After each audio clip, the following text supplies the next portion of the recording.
Hello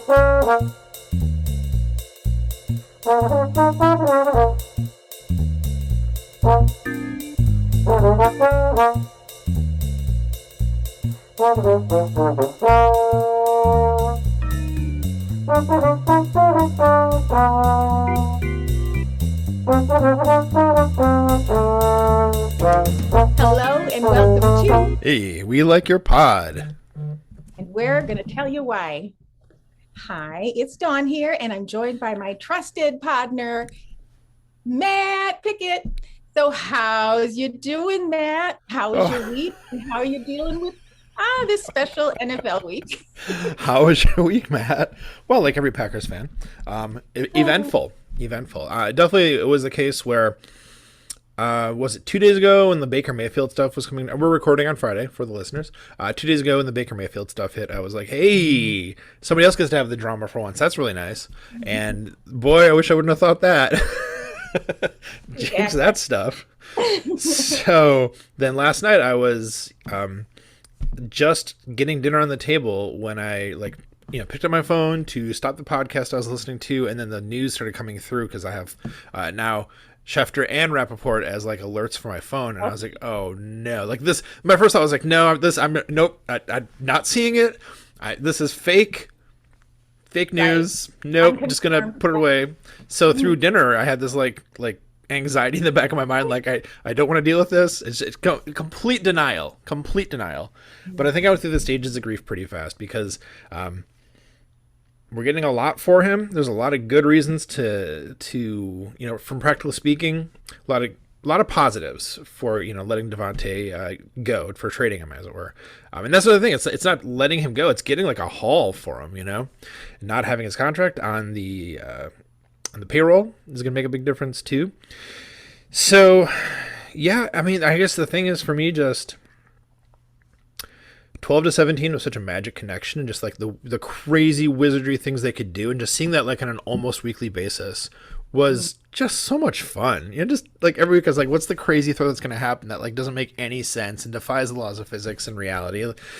So we're not going to see that anymore. And that is, for me, the sad point. Because I think we can still win without him. I mean, we 7-0 without him in the last couple of years, which is crazy. So, yeah, I mean, it's a bummer, but I think it's for the best all around ultimately. And I wouldn't have ever said that before it happened. If somebody had been like, hey, so like on Monday, what if we just trade Devontae? I'd have been like, no.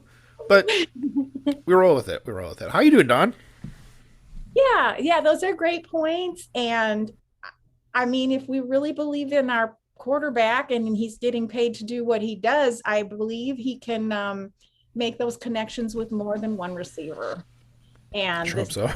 Yeah, I sure hope so. He should be able to. So I'm okay with that. Of course, I'm super excited. This is going to be a really fun draft. Yeah. Right? Like I'm wondering if we're going to have some guests coming up soon, but I'm wondering how it affects everybody's like draft projections, because did they factor that in? Did they have a spreadsheet for that one? Because like you say, we now have an extra first round, an extra second round, not as much cap problem. I mean, because we're not really out of the woods. I mean, obviously, but we could get some players back that we've really been wanting, and should get some news about that. So I'm okay with it. I think it was Jamie who tweeted, how can you all handle this emotionally? And I guess I just have a cold dead heart because I'm like, maybe it's my That's age, false. but You do not. I don't, but I do. It's business. It's business. And when you look at the numbers and what was all happening, it's certainly understandable why, he might want to, go play with the Derek Carr. I have a lot of respect for Derek Carr. Me too. I like him a lot, actually. I'm going to be excited to watch them. I'm still a fan, in other words. Mm-hmm. I'm still a fan. I'm not a Packer fan because of this. I'm still a Packer fan, but I'm a football fan, and I can't wait to see what happens. Yeah. And a Devontae fan, for that matter. I mean, anyone who's going to be like angry at him, for now I get that. But like long term, He gave us a lot of really great years, a lot of fun plays, and like we love Devontae. You know, I'm excited for him to get paid the most. What's it? The biggest non-quarterback salary ever. He's earned it. That's what he wanted. And the only thing I would say on a business, from the business side, I wonder about, okay, so we're the ones who, we being the Packers organization, were the ones who drafted and developed him and invested a lot in him. So we should have been able to keep him. It sounds like the organization tried, but there were a lot of weird variables in the last year. We all know that. And so it's understandable why he left. But I mean, I don't really, sounds like the organization did what they could with what they had, because the timing was important, because this didn't just come up this week. Yeah, it's been bubbling up for like It's months since before this last season started. Yeah.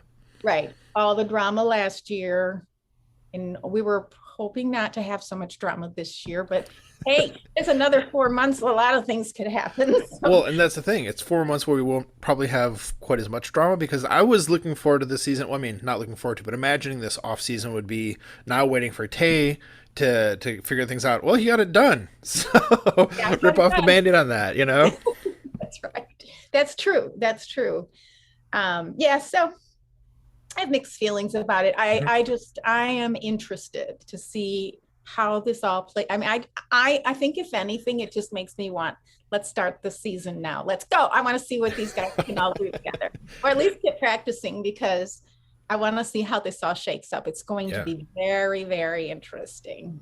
I mean, with all the possibilities that are open, with the more money for the salary cap, with the extra picks, like, I'm a little giddy, to see what happens. Like, this it's kind of exciting. I mean, it's in a way a little scary, but like exciting. So yeah. And a little bit more rebuilding in a sense than maybe we thought, but we knew that it wasn't going to be a complete bring everybody back. So there's some rebuilding going on, and so, and that's again, Goody. I'll just say Goody. Has to be super strategic about that, because this cannot be a 1 by 1 year plan. Yep. I would not be happy with that. No. And that's what makes me nervous about these salaries going high. You know what I'd love to see overall, though? I'd like to see there not to be such a huge gap between what the quarterbacks in general are paid compared to the rest of the team. That'd be nice. I mean, some cat's out of the bag now, but yeah. And I mean, I think that was part of what Devontae was like saying, going for. I mean, yeah, because we'll see what Rodgers does without him. Yeah. I'm confident. I mean, I'm confident in it, but I'm just saying that's what remains to be seen, and I'm excited. Well, and that's the thing. You use the phrase draft and develop, which is such an important part of the Packers philosophy, as we know.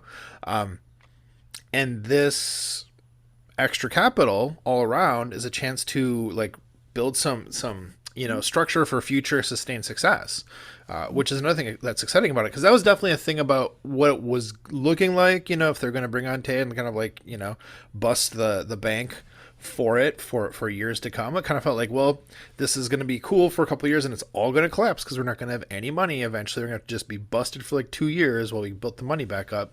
And now it's like, oh, maybe not. I mean, like, obviously quarterbacks can be like a big problem in a few years, but or it might not. Who knows? It seems like now it will be at some point, but like, it seems like the team will still be able to be pretty good without him once we lose Aaron Rodgers. So right.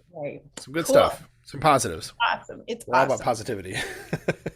We can't help ourselves. It's not like, yeah, I mean, I could say some snarky, I have some questions, but I mean, until it would really be great to be a fly on the wall.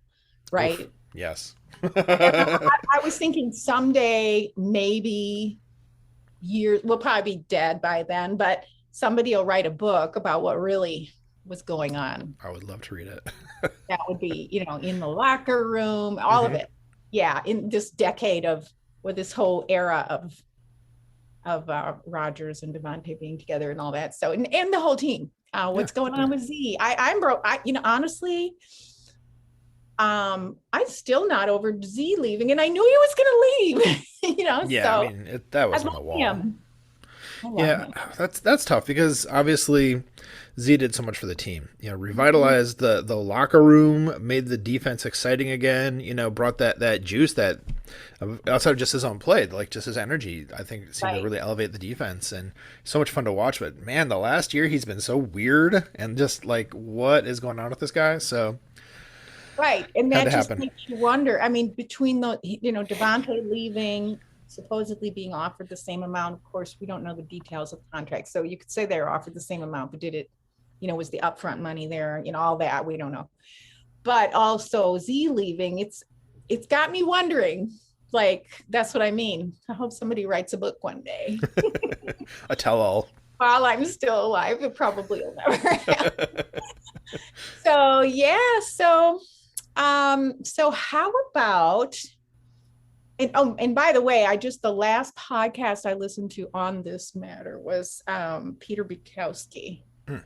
Um, and I feel like he's sometimes the most realistic. Sure. Yeah, it was fun listening to Andy last night with Rachel and Perry. And Perry, I think I can't remember which one of the three, but I think by the time they had the conversation, it was almost like a therapeutic conversation. And by the time they were done, they were like, well, maybe this is the best thing for the Packers, because there were some who were kind of, and I might count myself among them, but I don't know anything, so I wouldn't have said it until now. But maybe we don't want just one wide receiver that Rodgers is throwing to. We need, Mm-hmm. a lot of Mm-hmm. people were saying, why doesn't he mix it up? Why doesn't this person was open and that person was open? And so, the one thing I don't want to see on any team, especially my team, is they're just out there to get their stats up and get into the Hall of Fame and not really win long term, win the season. And that was beginning to be something that I was wondering about. Really? That's interesting. I've never seen it that way, but I can see how a person could draw that conclusion. Mm-hmm, mm-hmm. Yeah, and I've read it, but and not just, and it's not exclusive to those two. It wasn't exclusive to Rodgers and his wide receiver, but other quarterbacks who would Oh yeah, favor us. Yeah, I mean, yeah. that's the whole reason OBJ went to the Rams, because Baker Mayfield wouldn't throw to him, Yeah. right? That's what he said. So there was, that can happen.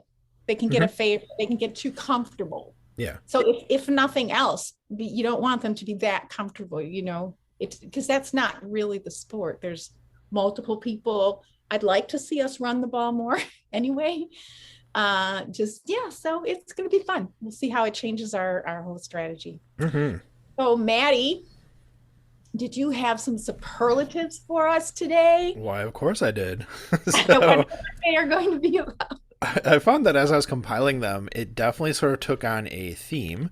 And that's because I sort of my process, and yours is probably very similar, is that throughout the week, I'm kind of keeping a mental tally of like the things that I thought were like just really things I want to talk about, things that I thought were particularly good. I mean, obviously that's what we're doing here. So obviously, but, early in the week, but there were so many really good things early on that by Tuesday, I was like, I got three great things already.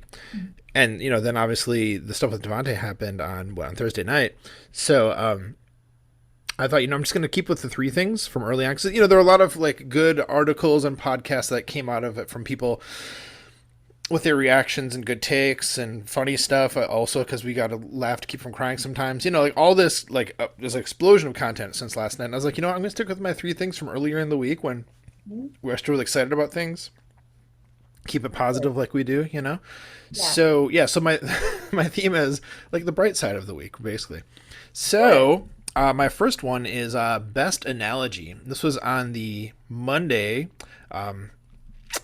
Packernet podcast, with Ryan Schlipp, and I should have written it out so I could just read it. But basically, I did clip the audio from that part. I did post it on Twitter, so there'll be a link to that, of course, in the show notes. Blah blah blah. But the basic thing was he was laughing at Bears and Vikings fans like kind of teasing each other, kind of like going at each other, really not so much teasing, but like fighting, on Twitter about like who's going to have the better quarterback.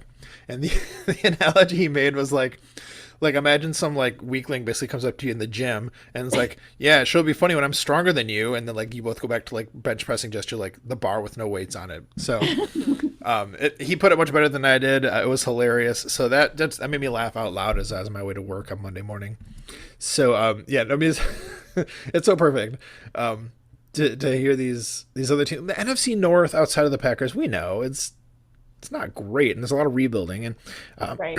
like I don't actually mean any disrespect to those teams, just like realistically, the Vikings and the Bears are essentially in a first year of rebuilding with their coaches and their teams. The Lions are in their second year, and the Lions might be the second best team in the NFC North this year, so that just gives you a sense of like where the division is at.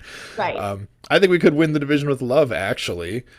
Oh, that's a good movie, Love Actually. So that's a good one. I love that movie. So most of it. Sorry, I got myself thinking about Love Actually there. So at any rate, yeah, no, it was just funny. It was a funny analogy for that. So yeah, did you happen to hear that one, or? I didn't hear it, but I saw a lot of that going on, and I think it's charming. It's cute. Well, one of these days we're going to start, we're not going to be so confident about our division. Oh, yeah. I mean, it's like, at least we have the division. I kept telling myself that. It's like, at least we have pretty much confidence that we can take the division. And, if we don't have that, then yeah, that's a whole different story. Yeah. If you don't have that, then we have to have what the Vikings have, which is hanging a banner or something random. Poor Vikings. No, never the Vikings. And maybe I guess more I would relate to the Lions just being sad all the time. Yeah. I cannot relate to, even though I have some friends from Minneapolis, it's just like, yeah. Yep. Yeah. My next one. Hopefully you're watching this video. Some good facial features. That's a good analogy. All right. So my next one was Best Scoop. This was Billy Scoops. Bill Huber is the one who broke the good news about Devondre Campbell being re-signed, which I think is huge. I would say most of the tweets and stuff I've heard about people's reactions, most people are really excited about it. Mm-hmm. Dusty's not as excited. He has his own prerogative. That's fine. Oh, I didn't pick up on that. Oh, he's not as crazy about like paying a lot of money to inside linebackers. It's a contrast to Steve, basically, Steve Perhatch. So at any rate, so excited to hear that news, and it was cool because the big football news that we hear comes from the aforementioned Ian Rappaport, Adam Schefter, Mike Garofalo, like those guys. So to see Packers beat writer Bill Huber breaking news, and then like it being retweeted by I got a list, actually. I made a list of Ian Kenyon, Field Yates, Albert Breer, Dove Kleiman, Ian Rappaport were like retweeting the stuff that he did. I thought that was really cool. So that's awesome. Really nice scoop for Bill Huber there. So excited to see that. I love that. Congratulations, Bill. Sorry. I did. Donna's playing with her hair right now. I just put my hair up. Okay, I'm sorry, everyone. I'm so bad. I was, and I'll tell you why, but I was kind of trying to take a little time off of the Packers news, but it kind of became impossible. There's no time off from the Packers, Don. Good for Bill. That's awesome. He needs more recognition. He's that. It's fantastic. Favorite beat writer. So, yeah, go ahead. Just good job, both of you. And we're just gonna ignore. I can't. So my last superlative then is anybody who has any sense of what I put out there on Twitter probably knows that I write a weekly sort of review of On Brand and Off Topic.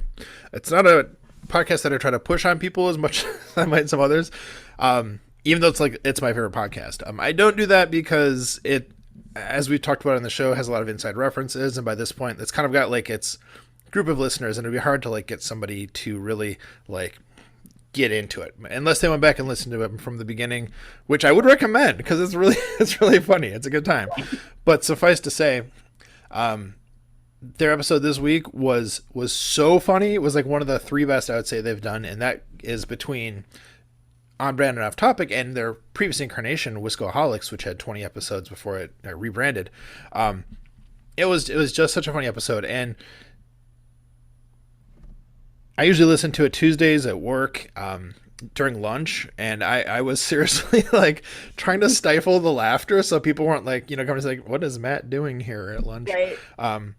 And in retrospect, kind of like looking over the course of the week, it's one of those things where I wasn't sad about the Devante thing when I heard the show, but looking over the week, kind of looking at things, in composite, it kind of softens the blow in a way, because I can think back to like how good that episode was. So just, hats off to Aaron, who is a fantastic host, friend of the show, Aaron, to Jimmy, who is a wonderful punching bag, and to Todd, who is a rhetorical genius. Hats off to them for this week's episode. It was really great. Even though I don't have any idea what you guys are talking about, I still read all of that you write. Oh, do you really? I'm like, I'm curious. Mm-hmm.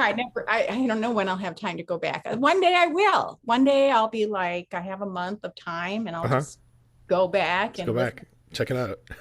But it's still fun to read what you're saying, and even though it's knowing that it's an inside joke, kind of. Mm-hmm. It's fun. It's super fun. I'm glad to hear that, actually, because I do feel like who pays attention to this?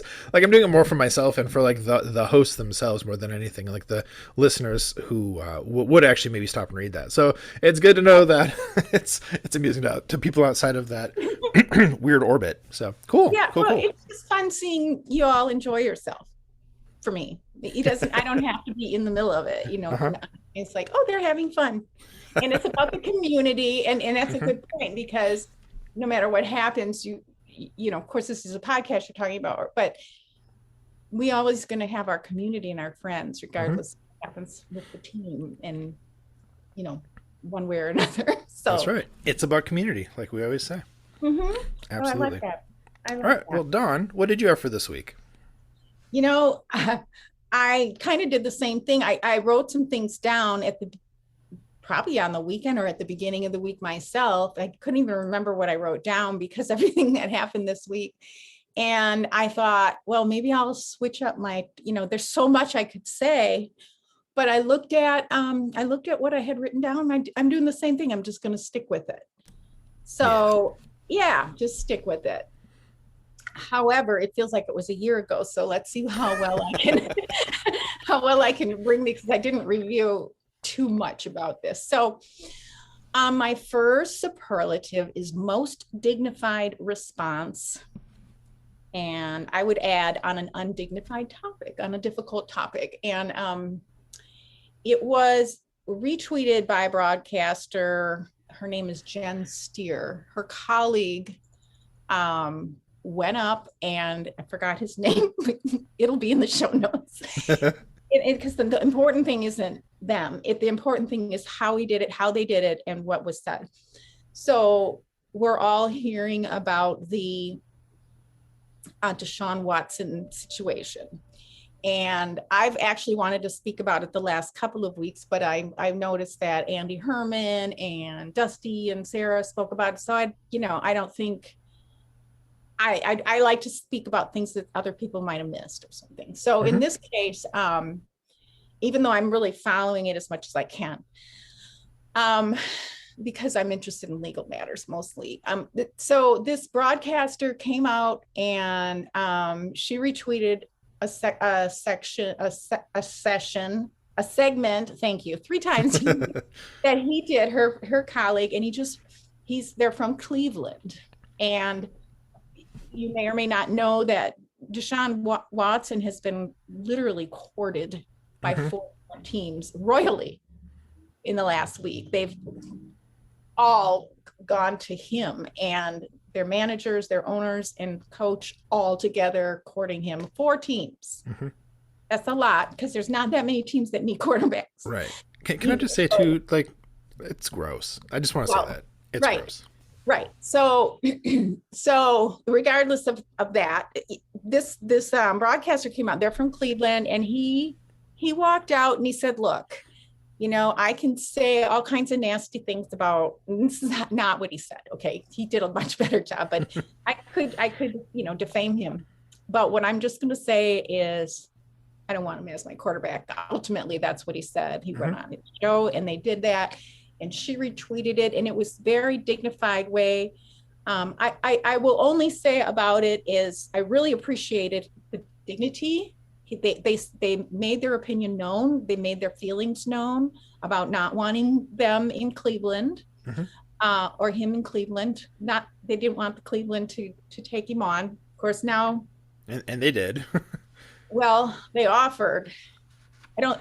I don't think he's made a decision yet. No, the news broke just shortly before we started, actually. Did? Yeah. He went to the Browns? Yep. I was going to ask you if you got your, because I looked, okay. Ooh. Yeah, that's what happened. I actually have sorry to interject with this, but I have a coworker who is a big Browns fan and told me if they take him on as a quarterback, he's going to find a new team. And he's not the only person I've heard say that. So. Yeah. Yeah. Well, I think a lot of people are feeling that way, and just, you know, rightfully so. But having said that, it's okay. So now it's done. So actually this video you will really probably be important to look at. What I did want to say though is I appreciated that.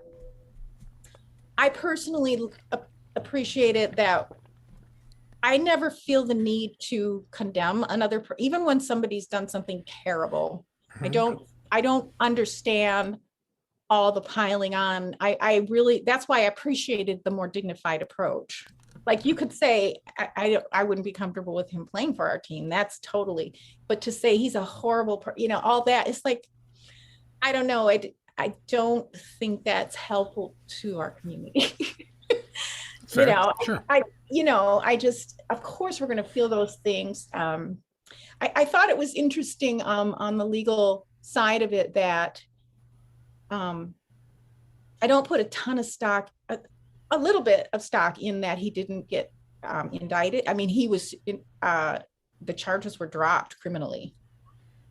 They didn't find him. Right.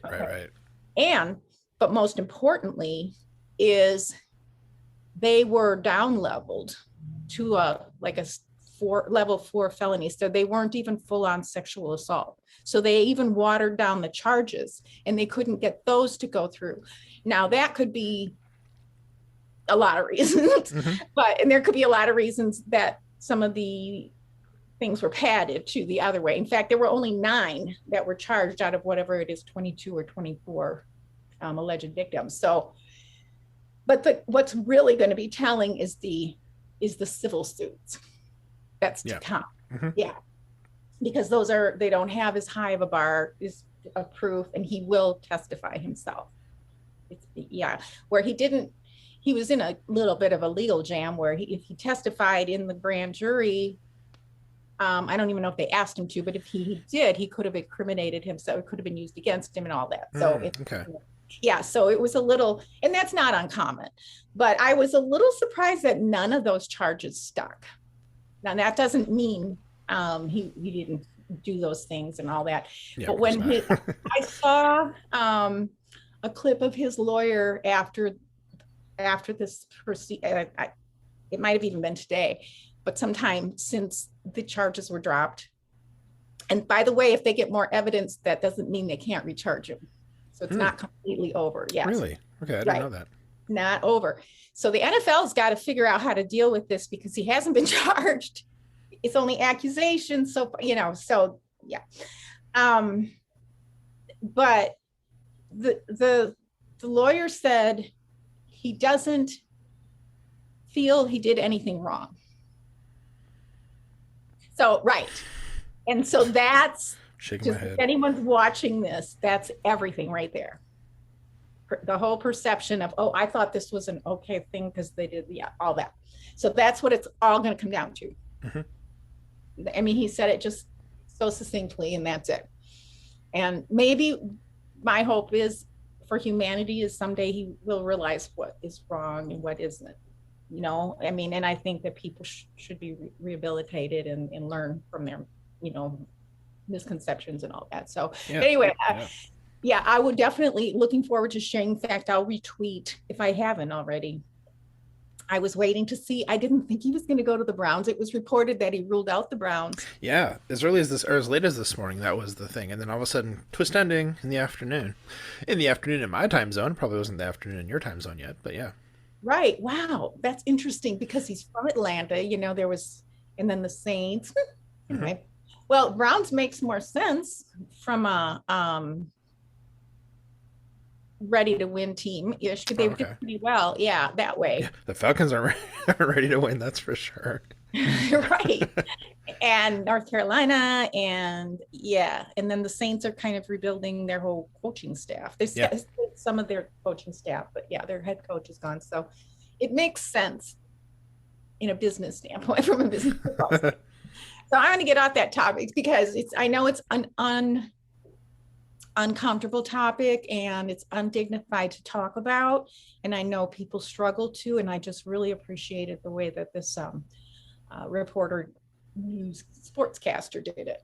Yeah. So. Well, I just want to add real fast that, it is uncomfortable to talk about because there's some very serious stuff in here. But that's why we need to talk about it, but we don't need to dwell on it. So what was your next one? Yeah, we don't need to belabor it. We don't have to condemn people. I agree. So next, most practical news from an impractical source. I don't even know what this is. Let me look. Okay, this was good. Yeah, this doesn't have anything to do with football, but everything to do with life.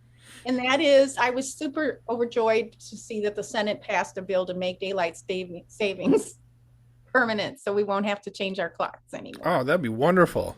Now, of course, that has to go through Congress, and I think that's kind of a game they're playing, so I'm not going to hold my breath, but yay for that, because that's just dumb. I think there was a president, like, how there's all these different like presidential candidates that you don't hear about. I think there was one that was running just on that. Actually, I think Buttigieg had that in his platform, if I'm not mistaken. Anyway, anyone who likes daylight savings, I don't know. Does anyone like that? I mean, I don't think anybody likes the time change, especially if you have kids.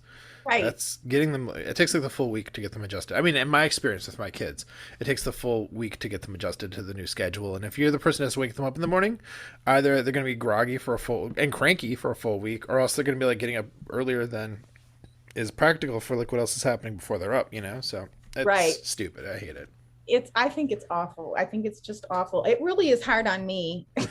It is. My kitten, by the way, is crabby when she wakes up. Did I ever tell you that? I don't think you did. She's like, she puts on his face and she just walks around squinting for a while. She's just like me. She's not a morning person at all. Pretty funny. And last but not least, most uplifting in a tragedy. This is coming also a little bit from left field, but and maybe one of the reasons I haven't been really, it's hard to focus on football and all that with everything going on. I get very emotionally involved when there's new wars in the world. Sure. And although there's always wars going on, we're not hearing about it half the time.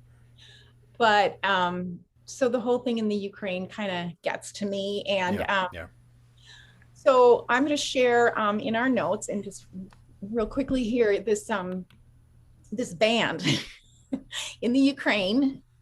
So this band leader, his home was destroyed by Russian bombs.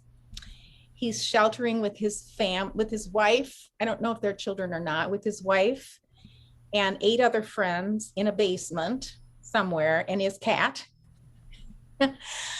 and they're performing live rock on YouTube. And they're doing cover songs with all traditional Ukrainian instruments. Oh, cool. So if you listen in, I'm going to put a clip. It's pretty tinny sounding. It's not great sounding, but I'm going to put a clip at the end of our, before we put our music in, and at the end of our podcast. Cool. So you can hear a little clip from it. But I just loved it. And so there's 10 people in the cat. They're sheltering in this basement and they're using their music to cope with what's happening there, at least for now. And they're on YouTube. And so if you follow them, you can put your notifications on for next time they go live. The one that they were performing a few days ago now, well, probably like 4 days, is Take on Me by AHA, that 80s song. It took me a while to like know that they were actually playing that song. But that's not what matters. What matters is just their outlook and their joy and the fact that they're surviving. And, you know, it touched my heart. So most uplifting in a tragedy. So yeah, kind of random. I had these before all of the Packers news and all the NFL news. We've got a lot this week. yeah. So where's Baker Mayfield gonna go?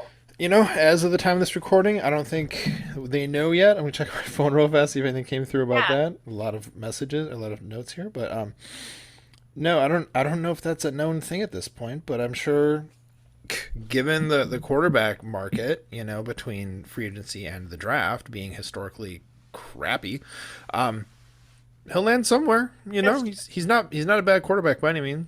No, I feel like it really worked against him playing through all those injuries last year. Yep. Because if he would have just sat out, I don't know. I think he's okay. I've heard that he's difficult. I don't know if that's true with the organization. I've been hearing that. I imagine that all quarterbacks are actually, but no, we know what that's like. But I think his commercials are funny. Yep. I just felt for him playing through all those injuries last year. I really did. I was like, man, dude, he can hardly walk. I was kind of heroic.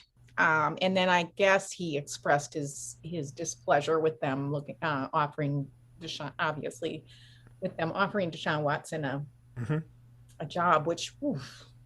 So yeah, I think he will. I'm trying to think of where Lions. It'd be kind of fun if he went to the Lions. I feel like, I don't know. It seems to me like Jared Goff is like the bridge quarterback to somebody young eventually. Maybe not this year, but, you know. So I'd be surprised with that one. But there's a lot of other teams that need quarterbacks. So yeah. Well, cool.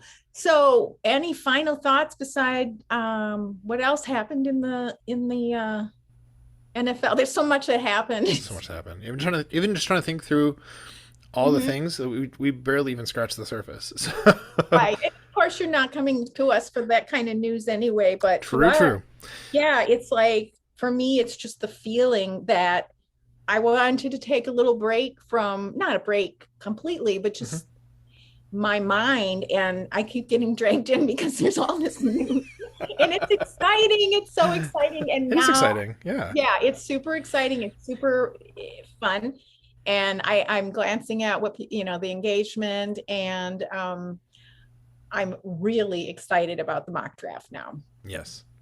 Well, I do have two final thoughts. I was thinking through this, Dawn. I think my first one is that, and I tweeted this yesterday, just the thing that's kind of keeping me afloat with this whole Devontae thing, other than, the kind of good things that can come from it and looking at it positively. Brian Gutekunst, he's always got a plan. I feel like he's always a couple steps ahead of everyone else. He's been an exceptional GM for the whole time he's been, in that position with the Packers. And Goot we trust. So I'm not too worried ultimately. So that's the first thing. Second thing is, a thing that frequently mentioned podcaster John Meerdink talks about at the end of his shows typically is that the best way to grow the show is to share it with somebody who you think might like it. So I also want to put that out there for our listeners, for our loyal core of like 4 or 5 listeners. Oh, stop it. Just the best way we can grow this is to have you share it with people who you think might like it. So please do that. So that way we can keep spreading the love. We do want to spread the love, and we appreciate when you do share our podcast, and we really appreciate all the positive reviews we are getting. It's kind of blows me away. So yes, me too. We appreciate you all joining us here. We're both so glad to know you, to be fans of you, and to have the luxury of being fans of the most storied team in the NFL. We appreciate your support, your subscriptions, and as Matt said, sharing our pod. And we do look forward to seeing you next week on Hey, we like your pod. Yeah, what Andrew Burtick said about us at the beginning of that Packernet podcast, that was so sweet. Just out of nowhere. It just really made my day. I know.